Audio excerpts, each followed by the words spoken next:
الحمد لله رب العالمين، والصلاة والسلام على أشرف الأنبياء والمرسلين وعلى آله وصحبه أجمعين. أما بعد، أوصيكم ونفسي بتقوى الله تعالى. Ndugu Waislamu, na wausieni pamoja na kuiusia nafsi yangu katika kumcha Mwenyezi Mungu Subhanahu wa Ta'ala. Kwani hawajapata waja wa Mwenyezi Mungu kuhusiana jambo lililo bora kabisa kuliko hili la kumcha Mwenyezi Mungu Subhanahu wa Ta'ala. Suratul Maida ni miongoni mwa sura ndefu katika Qur'ani zilizoteremka katika mji wa Madina, ikiwa na aya takriban 120. Aya ya 94 Mwenyezi Mungu Subhanahu wa Ta'ala anaeleza juu ya mtihani waliopewa masahaba mwaka ule wa sulhu ya Hudaibiyah. Na ndani ya aya ile Mwenyezi Mungu anaeleza nini lengo la mtihani huo. Mwenyezi Mungu anasema baada ya bismillahir rahmanir rahim, ya ayyuhalladhina amanu la yabluwannakumullahu bishay'in minas saydi tanaluhu aydikum wa rimahukum. Anasema enyi wale ambao mlioamini. Mwenyezi Mungu anasema atawajaribu, atawapa mtihani katika wale wanyama ambao kipindi kile wao au sheria imeweka wakati wa hija au umra, ukishahirimia huruhusiwi kuwinda. Sasa wao wanapewa mtihani kwamba wasifanye hivyo, wasiwinde wanyama wanaoliwa, ilhali tayari wamekwisha hirimia. Lakini katika kipindi ambacho wanyama mwaka ule walikuwa wengi sana, kiasi kwamba muindaji anaweza kuwakamata kwa mkono, au hata asiyejua kulenga akitupa mkuki wake bado atampata mnyama. Mwenyezi Mungu anasema anawapa mtihani wasifanye hivyo, hawaruhusiwi. Na lengo la mtihani huu anasema liya'lam Allahu man yakhafuhu bilghaib. Mwenyezi Mungu anataka kujua nani miongoni mwao anamuogopa Mwenyezi Mungu kwa siri, akiwa mwenyewe hakuna watu wanamuona. Famani atada, atakayefanya kinyume na hivyo baada ya kupata taarifa hii kisha akaendelea, falahu adhabun alim, huyo atapata adhabu yenye kuumiza. Mtihani huu walipewa masahaba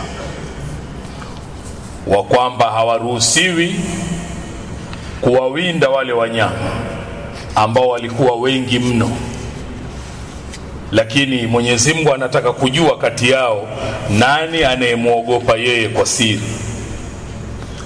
Aya ya 95 iliyofuata Mwenyezi Mungu anasema ya ayyuhalladhina amanu, enyi wale ambao mlioamini, la taqtulu sayda wa antum hurum, msiue hao wanyama wanaoliwa, msiwawinde ilhali tayari nyinyi mko ndani ya ihramu.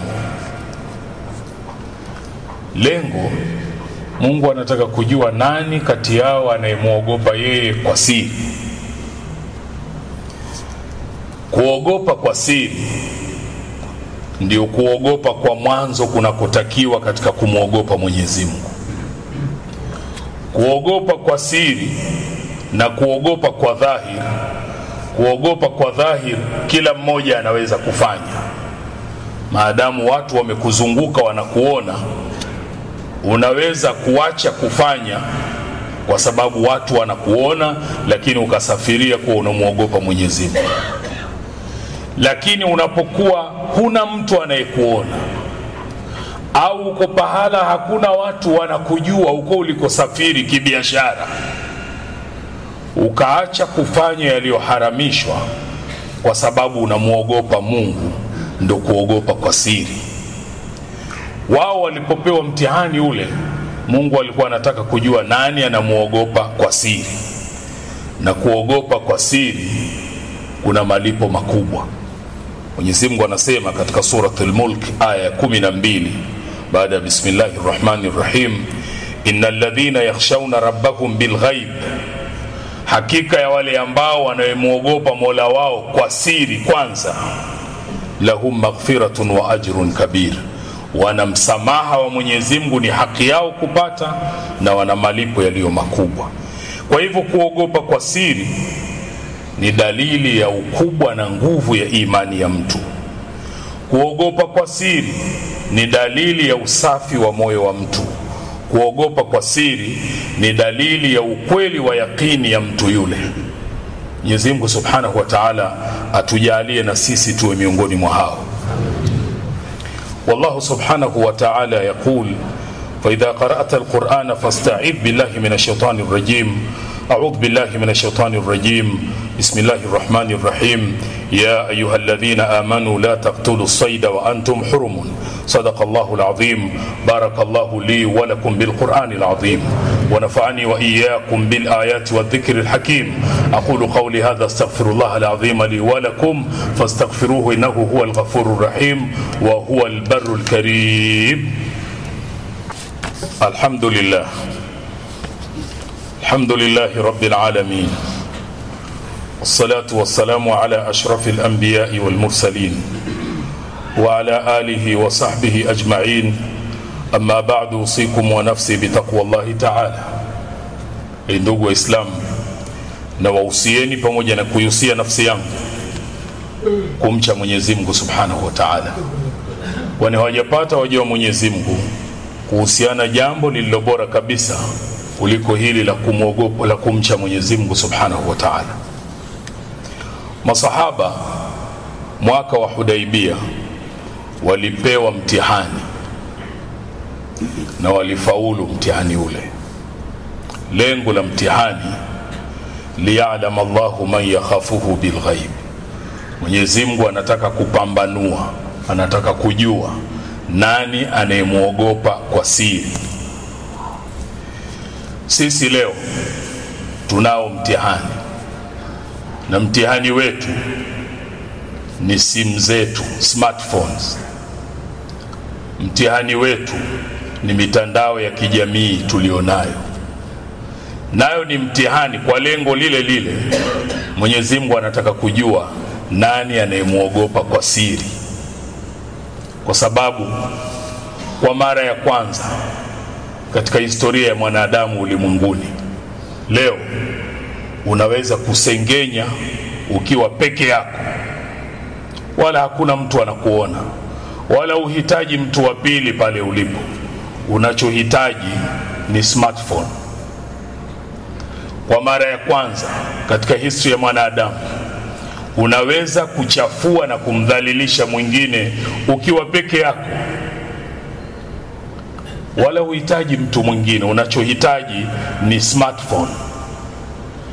Tuzingatie kwa namna ile ile ya masahaba, liya'lam Allahu man yakhafuhu bil ghaib, kwamba huu nao ni mtihani. Mwenyezi Mungu anataka kujua nani anamuogopa kwa siri. Kwa mara ya kwanza kwenye human history, unaweza kucheza kamari ukiwa peke yako chumbani kwako. Unahitaji simu tu ya mkononi, smartphone. Kwa mara ya kwanza katika historia ya mwanadamu, unaweza kufanya uzinifu ukiwa peke yako. Unahitaji smartphone tu, unayo. Zingatia, liya'lam Allahu man yakhafuhu bil ghaib. Unayo, lakini Mungu anataka kujua nani anamuogopa kwa siri. Na tuzingatie, kumuogopa Mwenyezi Mungu kwa siri kuna malipo makubwa. Miongoni mwa malipo hayo ni msamaha wa Mwenyezi Mungu, lakini pia thawabu, kwa maana ya malipo makubwa, kama Mwenyezi Mungu alivyosema, innal ladhina yakhshawna rabbahum bil ghaib, wanayemuogopa Mola wao kwa siri, wakaacha kuvunja heshima za wenzao, kwa sababu anaweza kujificha kwenye mitandao akajipa jina lolote, kisha akadhani kwamba hiyo sasa inampa uhalali wa kufanya chochote. Lakini muumini anayemuogopa Mwenyezi Mungu kwa siri, kwanza lahum maghfira, hao wana msamaha wa ajrun kabir, na malipo makubwa. Lakini matunda ya kumuogopa Mwenyezi Mungu kwa siri inakusaidia kujiepusha kuingia katika maasi. Hata kama hakuna anayekujua, uko kwenye nchi, hakuna watu wa msikiti wako watakuona, lakini ukajizuia kwa sababu Mwenyezi Mungu anakuona, malipo yake ni makubwa mno.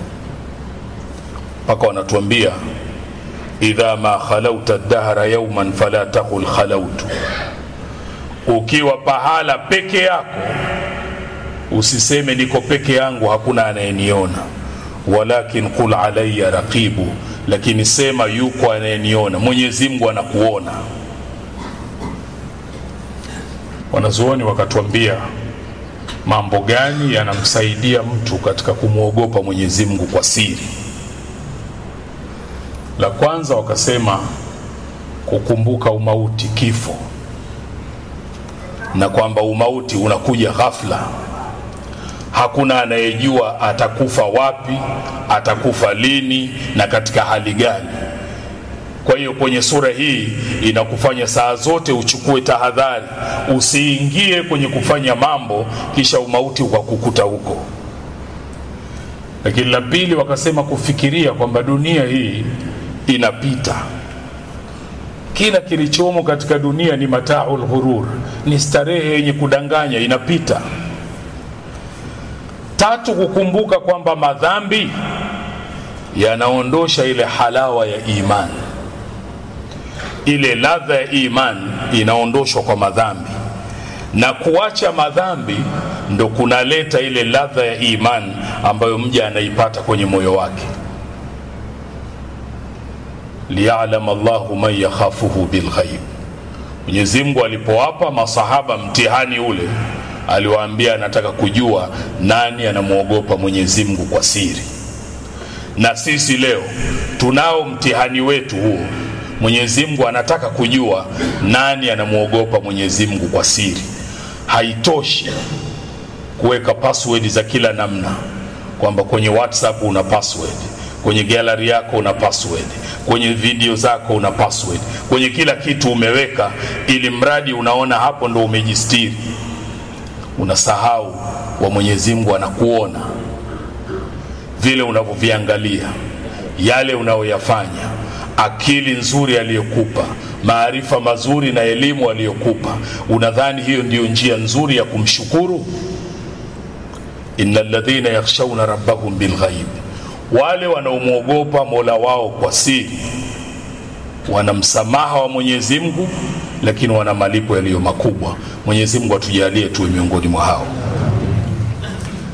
Kisha kwa mafundisho mazuri haya aliyotuletea Bwana Mtume sallallahu alayhi wasallam, Mwenyezi Mungu akatuamrisha jambo alilolianza yeye mwenyewe, kisha akalifuatisha kwa malaika, na akamalizia kwetu sisi kwa kutuambia inna Allaha wa malaikatahu yusalluna ala nabi ya ayyuhalladhina amanu sallu alayhi wa sallimu taslima.